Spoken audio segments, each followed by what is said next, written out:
But जान च जद बंदे दे या 2 दिन रह जन्ने हैं तो तुहानूं पता होगा कि कम्म कार काफ़ी होने तो उस कारण मैनूं टाइम नहीं लग पाया तो here I am right now ending the vlog and you will get to know what location I am at right now. To know the current location ਸਾਨੂੰ ਇਹ ਸਟੋਰੀ ਸ਼ੁਰੂ ਤੋਂ ਜਾਣਨੀ ਪੈਣੀ so let's go all the way to the beginning.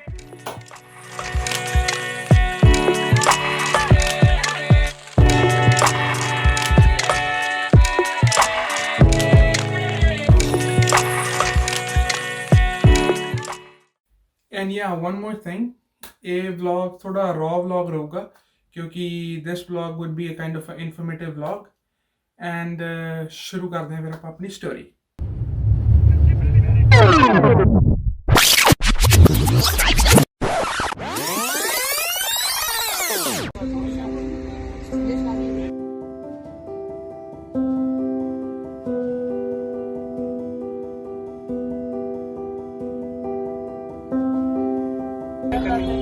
Phone करता रहे कुछ India का number करता है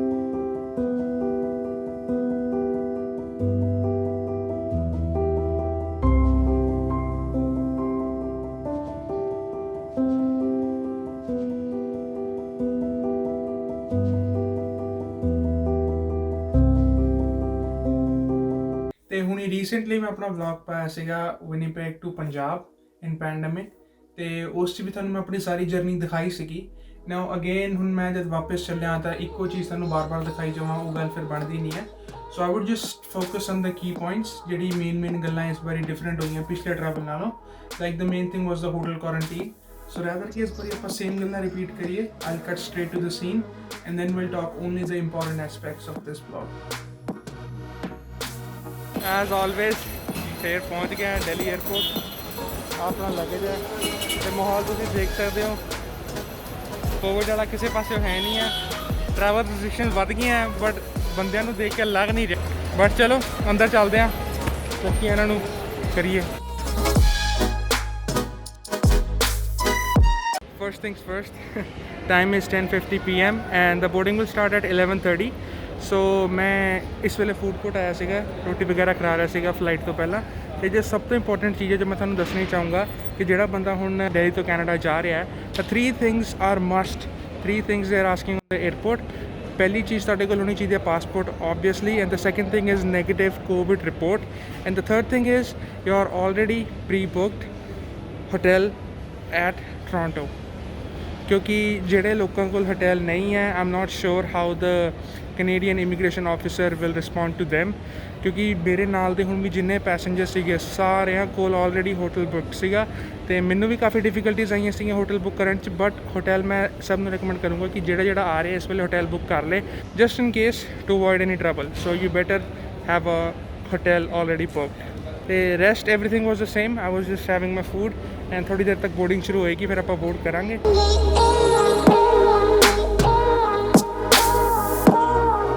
I'm at the airport right now, Toronto International Airport, and now I have to do the COVID test and then leave for my hotel. So I was done with my COVID test and ਇਹਨਾਂ ਨੇ ਇੱਕ ਹੋਰ kit ਦਿੱਤੀ ਹੈ ਇਹ ਮੈਂ ਘਰ ਜਾ ਕੇ ਕੁਆਰੰਟੀਨ ਪੀਰੀਅਡ ਦੇ ਐਂਡ ਵਾਲੇ ਡੇਜ਼ 'ਚ ਖੁਦ ਟੈਸਟ ਕਰਨੀ ਹੈ ਉਹਦੇ ਲਈ ਅਤੇ ਇਸ ਤੋਂ ਬਾਅਦ ਜਿਹੜਾ ਤੁਸੀਂ ਹੋਟਲ ਬੁੱਕ ਕੀਤਾ ਹੋਇਆ ਉਹਦੀ ਡੈਜ਼ਿਗਨੇਟਿਡ ਸ਼ਟਲ ਬੱਸ ਤੁਹਾਨੂੰ ਈਜ਼ੀਲੀ ਮਿਲ ਜਾਏਗੀ ਤਾਂ ਸਾਰੀ ਇੰਸਟਰਕਸ਼ਨਸ ਤੁਹਾਨੂੰ ਏਅਰਪੋਰਟ ਅਥਾਰਟੀ ਈਜ਼ੀਲੀ ਪ੍ਰੋਵਾਈਡ ਕਰ ਦੇਗੀ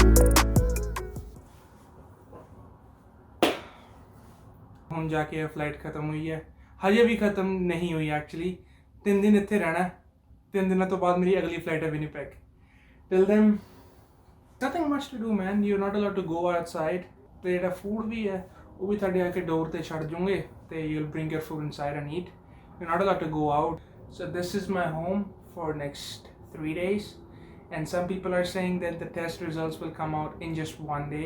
It's up to you that if you want to check out after a single day or not, but that's not sure 3 ਦਿਨ ਵੀ ਲੱਗ ਸਕਦੇ ਹੈ, 1 ਦਿਨ ਵੀ ਲੱਗ ਸਕਦਾ ਹੈ। ਬਟ ਜੇ 1 ਦਿਨ 'ਚ ਆ ਗਿਆ, ਹੁਣ ਮੈਂ ਆਲਰੇਡੀ ਫਲਾਈਟ ਬੁੱਕ ਕਰਾ ਚੁੱਕਿਆ ਤੀਸਰੇ ਦਿਨ ਬਾਅਦ, ਕਿਉਂਕਿ 3 ਦਿਨ ਉਹਨੇ ਰਹਿਣਾ ਹੈ। ਤੀਜੇ ਦਿਨ ਤੋਂ ਬਾਅਦ ਦੀ ਮੇਰੀ ਫਲਾਈਟ ਹੈ। ਤੇ ਜੇ ਮੇਰਾ ਕੋਵਿਡ ਰਿਜ਼ਲਟ ਮੰਨ ਲਓ ਅੱਜ ਕੱਲ੍ਹ 'ਚ ਆ ਵੀ ਗਿਆ, still I cannot do anything because my flight is already booked. ਵੈਸੇ ਕੋਈ ਇੰਟਰਸਟਿਡ ਹੋਊਗਾ ਨਹੀਂ, ਬਟ ਜਿਹੜਾ ਵੀ ਇੱਕ ਅੱਧਾ ਬੰਦਾ ਇੰਟਰਸਟਿਡ ਹੈ ਕਿ ਜਿਹੜੇ ਇਸ ਵੇਲੇ ਮੈਂ ਹੋਟਲ ਰੂਮ 'ਚ ਰਹਿ ਰਿਹਾ, ਜੇ ਤੁਸੀਂ ਇਹਦਾ ਰੂਮ ਟੂਰ ਦੇਖਣਾ ਚਾਹੁੰਦੇ ਹੋ ਤਾਂ ਵੇਅਰ ਇਟ ਇਜ਼, ਇਹਨੂੰ ਇਗਨੋਰ ਤੇ ਉਹਨੂੰ ਇਗਨੋਰ ਕਰਿਓ। ਬਾਕੀ this is the bed, that's I'm on 12th floor right now, so that's the outside view.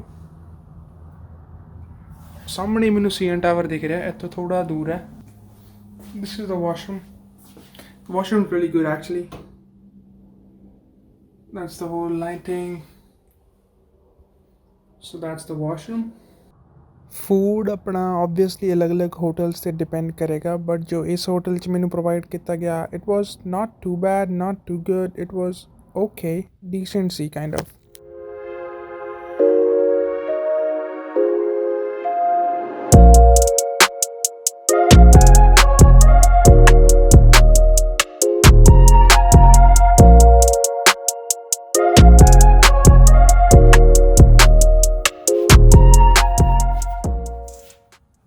ਇਸ ਵਾਰ ਦੀ ਜਰਨੀ ਵੀ ਆਪਣੀ ਕੁਝ ਅਲੱਗ ਤਰੀਕੇ ਦੀ ਹੋਣ ਵਾਲੀ ਹੈ। ਮੈਂ ਪਿਛਲੀ ਵਾਲੀ ਜਿਹੜੀ ਮੈਂ ਕੈਨੇਡਾ ਤੋਂ ਇੰਡੀਆ ਆਇਆ ਤੇ ਮੈਨੂੰ ਉਹ ਜਰਨੀ ਅਜੀਬ ਲੱਗੀ ਸੀ ਵੀ ਯਾਰ ਕਿੰਨੀ ਰਿਸਟ੍ਰਿਕਸ਼ਨਸ ਆ ਗਈਆਂ ਐਂਡ ਆਲ ਸਭ, ਬਟ ਐਟਲੀਸਟ ਘੱਟੋ ਘੱਟ ਮੈਂ 1 ਜਾਂ 2 ਦਿਨ 'ਚ ਘਰ ਤਾਂ ਪਹੁੰਚ ਗਿਆ ਸੀਗਾ।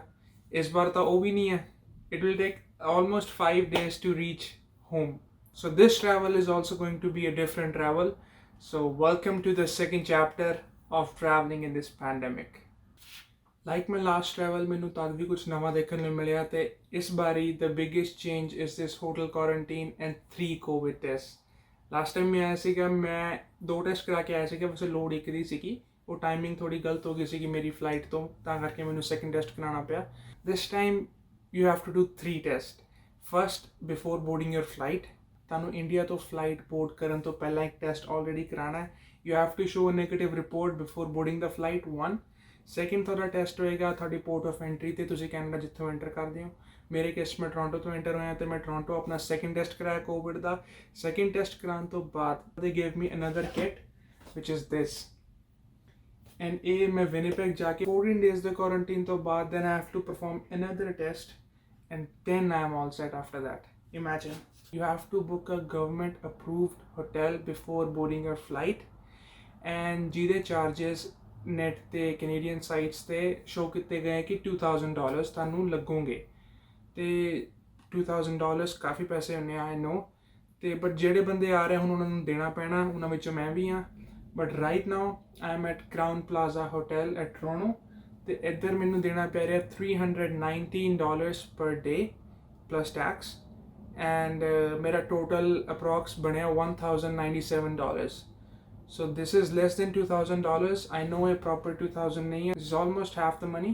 ਜਿਹੜੇ ਬੰਦੇ ਆ ਰਹੇ ਹੋ ਇਹ ਨਾ ਸੋਚੇ ਕਿ ਸਾਨੂੰ 2000 ਦਾ 2000 ਹੀ ਦੇਣਾ ਪੈਣਾ, ਘੱਟ 'ਚ ਵੀ ਸਰ ਜਾਂਦਾ, ਇਸ ਤੋਂ ਘੱਟ ਵੀ ਹੋ ਸਕਦਾ, ਇਸ ਤੋਂ ਵੱਧ ਵੀ ਹੋ ਸਕਦਾ, ਬਟ ਮੇਰੇ ਕੇਸ $1097 ਲੱਗੇ ਹੈ। ਇੱਕ ਬਹੁਤ ਇੰਪੋਰਟੈਂਟ ਪੁਆਇੰਟ, ਤੁਹਾਡੀ ਰਿਪੋਰਟ 1 ਦਿਨ 'ਚ ਵੀ ਆ ਰਹੀ ਹੈ। ਜਿਹੜੇ ਤੁਸੀਂ ਟੋਰਾਂਟੋ ਟੈਸਟ ਕਰਵਾ ਰਹੇ ਹੋ ਪਹਿਲੇ ਦਿਨ ਹੀ ਤੁਹਾਡੀ ਰਿਪੋਰਟ ਆ ਰਹੀ ਹੈ, ਤੁਸੀਂ ਰਹਿਣਾ ਉਰੇ 3 ਦਿਨ ਹੈ, ਤੁਹਾਡੀ ਰਿਪੋਰਟ 1 ਦਿਨ 'ਚ ਆ ਰਹੀ ਹੈ। ਮੇਰੇ ਕੇਸ ਮੇਰੀ 1 ਦਿਨ 'ਚ ਰਿਪੋਰਟ ਆ ਗਈ, but I cannot do anything. ਮੇਰੀ ਆਲਰੇਡੀ ਫਲਾਈਟ ਬੁੱਕਡ ਹੈ 3 days ਬਾਅਦ ਦੀ, ਤੇ ਜਾ ਕੇ ਕਾਊਂਟਰ 'ਤੇ ਮੈਂ ਪੁੱਛਿਆ ਵੀ ਨਾ ਰਿਫੰਡੇਬਲ ਹੈ ਮਨੀ ਨਾ nothing, so I cannot do anything. I'm just waiting here. So this is how traveling is going on right now, but you have to deal with it.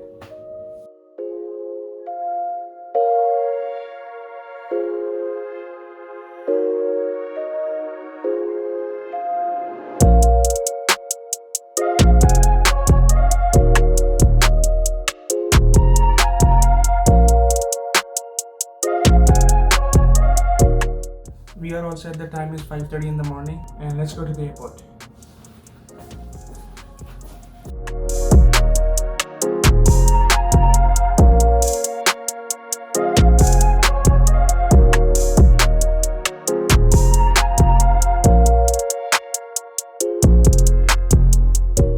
Welcome to Winnipeg after 4 days. तो ਇਹ ਸੀਗਾ ਸਭ ਕੁਝ ਜੋ ਮੇਰੇ ਨਾਲ ਹੋਇਆ। Hop ਕਰਦਾ ਕਿ ਇਹ ਜੋ ਚੀਜ਼ਾਂ ਮੇਰੇ ਨਾਲ ਹੋਈਆਂ ਇਸ ਤੋਂ ਤੁਹਾਨੂੰ ਕੋਈ ਇਨਫੋਰਮੇਸ਼ਨ ਮਿਲੀ ਹੋਏਗੀ, and I don't know ये rule कब तक चले, maybe next month, maybe 2 months, June, July, I don't know. It depends on the government. No official update from the government has come out regarding this. So ਆਪਾਂ ਕੁਝ ਨਹੀਂ ਕਹਿ ਸਕਦੇ, so be prepared for this. It's nothing too crazy, but ਬਸ ਪੈਸੇ ਖਾਣ ਦੇ ਤਰੀਕੇ ਹੈ ਤੇ ਤੁਹਾਨੂੰ ਦੇਣੇ ਪੈਣੇ ਹੈ. So this was the adventurous journey. ਆ ਸਾਰੀਆਂ ਨਿਊ ਰਿਸਟ੍ਰਿਕਸ਼ਨ ਸੀਗੀਆਂ ਜੋ ਕੈਨੇਡੀਅਨ ਗਵਰਨਮੈਂਟ ਨੇ ਅਪਲਾਈ ਕੀਤੀਆਂ ਤੇ ਇਸ ਵੀਡੀਓ ਨੇ ਤੁਹਾਨੂੰ ਕੋਈ ਇਨਫੋਰਮੇਸ਼ਨ ਦਿੱਤੀ ਹੋਣੀ ਤਾਂ ਦੇਖ ਸਮਝ ਕੇ ਆਇਓ ਜਿਹੜੇ ਬੰਦੇ ਆ ਰਹੇ ਹੋ. ਸੋ that was the video and I'll catch you in the next one.